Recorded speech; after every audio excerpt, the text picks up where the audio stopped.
Hello viewers, I doctor SVK Lal welcome you all in my YouTube channel. मेरे YouTube channel में आपका बहुत बहुत स्वागत है। ये नया चैनल है जिसको मैंने लाल होम्योपैथी क्लिनिक नाम से बनाया है। तो इसमें मैं जो चिकित्सीय संबंधी जो बातें हैं, खास करके होम्योपैथिक से संबंधी जो बातें हैं, होम्योपैथिक चिकित्सा प्रणाली और बीमारियों से संबंधित, तो उसको लोगों तक पहुंचाने के लिए मैंने इस चैनल को बनाया है। मेरे मित्रों का बहुत अनुरोध था, तो उन्हीं के अनुरोध पर ये चैनल प्रस्तुत है। ज़्यादा से ज़्यादा संख्या में इसको लाइक, शेयर और सब्सक्राइब करें, ताकि इसके माध्यम से आपको होम्योपैथी से संबंधित जानकारी मिले। आज हम आपके लिए लेकर के आए हैं धूप और गर्मी से होने वाली परेशानियों के लिए होम्योपैथिक चिकित्सा। तो हम देखते हैं कि हमारे शरीर के 1 वर्ग इंच चमड़ी में 2000 तक हॉट सेंसर होते हैं। प्रकृति ने ऐसी व्यवस्था की है कि जैसे ही शरीर गर्मी से प्रभावित होता है, ये जो हमारा सेंसर है, ऐसी व्यवस्था जिसके माध्यम से ब्रेन तक ये मैसेज पहुंचता है और शरीर का तापक्रम, शरीर पसीना निकाल करके शरीर के तापक्रम को नियंत्रित करता है। शरीर की ऐसी व्यवस्था है कि वह गर्मी से शरीर और मस्तिष्क को बचाता है। फिर हम देखेंगे कि एटमॉस्फेरिक टेम्परेचर चाहे 50 डिग्री हो या 55 डिग्री हो, पर शरीर का जो नॉर्मल टेम्परेचर 33.3 डिग्री से 35 डिग्री सेल्सियस के बीच ही बना रहता है। अब हमारे मस्तिष्क में एक सेंटर होता है हाइपोथैलेमस, वो शरीर के तापक्रम का नियंत्रण करता है। और ऊँट जैसे जो जानवर हैं रेगिस्तान में रहने वाले, तो उसके मामले में देखेंगे कि एटमॉस्फेरिक टेम्परेचर के साथ उसके शरीर का भी टेम्परेचर बढ़ जाता है। लेकिन हमारे शरीर में ऐसी बात नहीं है। हमारे शरीर का टेम्परेचर स्थिर ही रहता है। अगर ये बढ़ गया तो फिर उससे परेशानी हो जाती है। तो हम देखेंगे कि हमारा देश जो एक गर्म देश है, यहाँ लू लगने की समस्या बहुत गंभीर किस्म की होती है। इससे लोग मर भी जाते हैं, और अगर गंभीर किस्म का लू लग गया तो ये एक मेडिकल इमरजेंसी हो सकती है, लाइफ थ्रेटनिंग हो सकता है। तो लू भी एक ख़तरनाक किस्म का होता है, एक हल्का फुल्का लू होता है। तो आज हम देखेंगे कि होम्योपैथी कितना उपयोगी हो सकता है। अगर हम अंग्रेजी चिकित्सा प्रणाली की बात करें तो बहुत सारा उसमें टेस्ट वगैरह या फिर मतलब स्लाइनिंग या फ्लूइड चढ़ाने की व्यवस्था सब की बात होती है। और होम्योपैथी में कई बार जो दवा लेने से जो डिहाइड्रेशन वगैरह होता है वो भी कंट्रोल हो जाता है, बुखार सब भी ठीक हो जाता है। तो बहुत ही उपयोगी है होम्योपैथी के मेडिसिन सब के बारे में चर्चा करना। इससे पहले कि हम होम्योपैथिक मेडिसिन के बारे में आपको बताएं, हम कुछ इसके लक्षण पर चर्चा करेंगे। इसमें शरीर का तापक्रम बढ़ जाता है, कभी कभी तेज़ बुखार हो जाता है, कभी कभी ये बुखार लंबा भी चलता है, और मुख्य रूप से शरीर में डिहाइड्रेशन हो जाता है, निर्जलता का शिकार शरीर हो जाता है। अब प्रॉपर ढंग से अगर मतलब पसीना नहीं निकले तो शरीर का तापक्रम नियंत्रित नहीं हो पाता है। अब ये शरीर से पसीना क्यों नहीं निकल पाता है? तो लू का जो हवा चलता है, ऐसी हवा जिससे कि मतलब पसीना सूख जाए, इतने गर्म थपेड़ों वाली हवा, तो इसी को हम लू चलना कहते हैं। तो इसमें तेज सिर दर्द हो सकता है, धुंधलापन, मतली, थकान, हाथ पांव थरथराना, कमजोरी, मानसिक भ्रम, झटका, कुछ समझ में नहीं आए पेशेंट को, ऐसे डिलेरियम की हालत में हो सकता है, या फिर बड़बड़ाहट हो, कुछ कुछ अनसंट बके। फिर हम देखेंगे कि हाथ पांव में जलन और दर्द हो सकता है, तेज सर दर्द हो सकता है, शरीर का त्वचा लाल हो जाता है, गला सूखने लगता है, तेज प्यास लगती है। और अगर गंभीर किस्म के लू से शरीर प्रभावित हो तो तापक्रम के बढ़ जाने से जो वाइटल ऑर्गन है, जैसे कि लीवर, किडनी, ब्रेन, ये सभी प्रभावित हो सकता है। पेशाब प्रभावित हो जाता है, पेशाब गाढ़ा हो जाता है। तो इसमें हम देखेंगे कि 3 तरह का सन स्ट्रोक होता है। एक होता है हीट क्रैम्प वाला, एक होता है हीट एग्जॉशन वाला, एक होता है हीट स्ट्रोक। तो हीट स्ट्रोक सबसे गंभीर स्थिति है जिसमें कि मेडिकल इमरजेंसी भी हो सकती है। तो ऐसी स्थिति में तुरंत IV फ्लूइड लगा देता है, हॉस्पिटलाइजेशन की आवश्यकता पड़ सकती है। अब कौन सा सलाइन चढ़ेगा, कभी कभी नॉर्मल सलाइन से या RL चढ़ाने से सही हो जाता है, तो कभी कभी ज़रूरत के हिसाब से लोग डेक्स्ट्रोज और मतलब सोडियम क्लोराइड भी चढ़ाते हैं। अब इसमें जो है बच्चे, बूढ़े और गर्भवती महिलाओं को इससे लू से या सनस्ट्रोक से प्रभावित होने का खतरा ज़्यादा रहता है, या ख़ास करके ऐसे बीमार व्यक्ति जो मतलब क्रोनिक रूप से बीमार हैं तो उनको भी सफ़र करने का डर ज़्यादा रहता है। तो इन लोगों को खास सावधानी बरतनी चाहिए कि वो मतलब धूप में नहीं निकलें। और एक सूत्र तो सबके लिए है कि अपने शारीरिक क्षमता को पहचानें और शारीरिक क्षमता का अतिक्रमण न करें।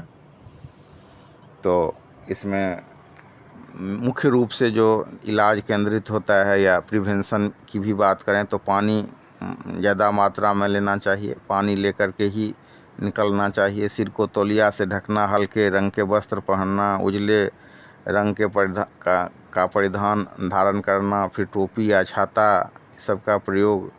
और जब टेम्परेचर बढ़ जाता है, लू से सफ़र करता है, तो अंग्रेजी डॉक्टर लोग आइस पैक का भी उपयोग करते हैं। और भोजन की बात करें तो छाछ, नारियल डाब और मतलब सीजनल जो फल हैं, नींबू पानी, संतरा का रस, ये सब काफ़ी उपयोगी माना जाता है इसमें। और जब हेम्योपैथी की बात करें तो हमने एक दवा नेट्रम कार्ब को बहुत ही उपयोगी पाया है। इस मामले में बहुत ही ये चमत्कारी दवा है, जिसमें धूप से निकलने से तकलीफ़ बढ़ जाती है, या गर्मी से के कारण कमजोरी उत्पन्न हो, या मतलब गर्मी के मौसम में निकलने से सन डायरिया हो, या धूप में जाते ही सिर दर्द जैसा अनुभव हो। तो गर्मी के मौसम में होने वाले सिर दर्द में भी लाभदायक है। और मैं अपने कई पेशेंटों को जो जब वो धूप में उनको निकलने की मजबूरी होती है तो मैं नेट्रम कार्ब दे देता हूँ और बोलता हूँ कि 30 पावर में उसको लें। उसके बाद दवाई है बेलाडोना। जब धूप में निकलने से आँख लाल हो जाए, सिर में दर्द हो और त्वचा पर लाल लाल दाना हो जाए, तो बहुत ही उपयोगी दवाई है बेलाडोना। और जो बहुत ही कॉमन दवाई है, बहुत ही प्रचलित दवाई है, जिसकी बार बार चर्चा की जाती है,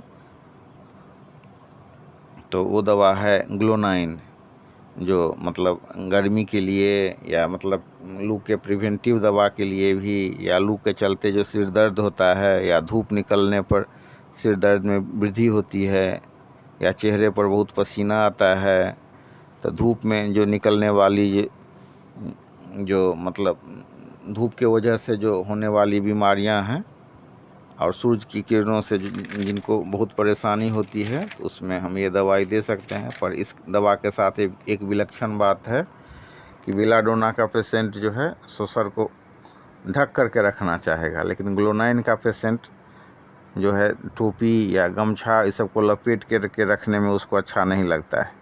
बेलाडोना के मामले में हम देखेंगे कि उसका बाल अगर कटा हुआ है तो उसको सिर दर्द होता है, परेशानी होती है। इसमें बाल जो अगर कटा लेने से उसको राहत मिलती है। तो बेलाडोना के मामले में पाँव ठंडा और उसमें पसीना अनुभव होगा, थोड़ा सा भुलक्कर टाइप का पेशेंट होगा, थोड़ा ब्रेन प्रभावित हो जाता है, पुअर कंसंट्रेशन वाला पेशेंट होता है। और जब एक विलक्षण बात है कि जब उसका धूप लग जाए या धूप के वजह से जब सर दर्द होगा तो कोई पढ़ा लिखी का काम नहीं करेगा, मेंटल वर्क से उसकी परेशानी बढ़ जाती है।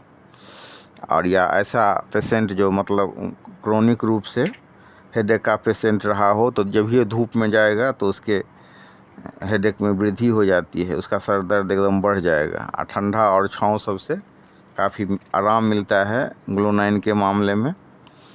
ऐसा लगेगा कि सिर एकदम बहुत बड़ा हो गया है, सिर को पकड़ लेने, ऐसा दर्द जिसमें कि रोगी सिर को पकड़ लेता है, ऐसा दर्द जो इतना तेज़ दर्द होता है ग्लोनाइन के मामले में, लगता है कि सिर फट जाएगा। तो बहुत ही प्रचलित दवाई है ग्लोनाइन। कई आदमी इससे लाभ उठाते हैं। और एक दवाई और भी बहुत अच्छी दवा है लेकिन बहुत ख़तरनाक भी है, वो दवाई है लैकेसिस। में तो किसी भी दवाई को अपने मन से खाने के लिए नहीं कहता हूँ। इस वीडियो को मैं का उद्देश्य मेरा ज्ञान है कि मतलब जो होम्योपैथी की जानकारी लोगों तक पहुँचाऊँ। और दवा के बारे में मेरा स्पष्ट मानना है कि सेल्फ मेडिकेशन से बचें। तो ये एक अच्छी दवा है। एक अन्य दवा के बारे में मैं चर्चा करना चाहता हूँ, वो लैकेसिस है तो बहुत प्रभावशाली दवा। लेकिन मैंने एक दो पेशेंट को देखा कि अपने मन से वो लैकेसिस कभी कभी ले लेते हैं, या अक्सर गर्मी से परेशान हुई तो एक खुराक लैकेसिस ले लिए। तो मैं आगाह करना चाहूँगा कि ये बहुत ही खतरनाक मेडिसिन है आपातकालीन दवा, लेकिन बहुत इमरजेंसी के केस में और डॉक्टर के सलाह में ही लैकेसिस जैसी दवा लेनी चाहिए। तो ऐसे जनरल रूटीन के तौर पर लैकेसिस जैसी दवाएं नहीं लेनी चाहिए। और एक दवा के बारे में मैं चर्चा करूंगा, वो है एसिड फ्लोरिक। तो एसिड फ्लोरिक के मामले में हम देखते हैं कि गर्मी के कारण आप देखेंगे कि शरीर पर दाना दाना हो जाता है, या फिर बिना दाना का भी खुजली हो जाए गर्मी की वजह से। हम देखते हैं कि जाड़े के मौसम में कुछ आदमी एकदम ठीक होते हैं, जब ये गर्मी पड़ा कि त्वचा संबंधी परेशानी हो गई, कमजोरी हो गई, या माने खुजली हो गई। तो गर्मी के कारण होने वाले परेशानी में एक बहुत ही रिमार्केबल दवा है एसिड फ्लोरिक। तो एसिड फ्लोरिक का उपयोग किया जाता है इसमें।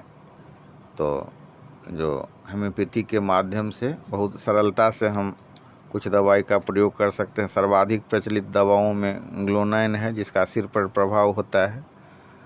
शरीर का सारा रक्त ऐसा फील होगा कि माने सिर के ऊपर एकत्र हो गया है या हार्ट में केंद्रित हो गया है। सिर में भारीपन का एहसास, सिर के फैलने और सिकुड़ने की अनुभूति होती है, और लगेगा कि एकदम कोई हथौड़ा से चोट कर रहा है, इस तरह का सिर दर्द इसमें फील होता है।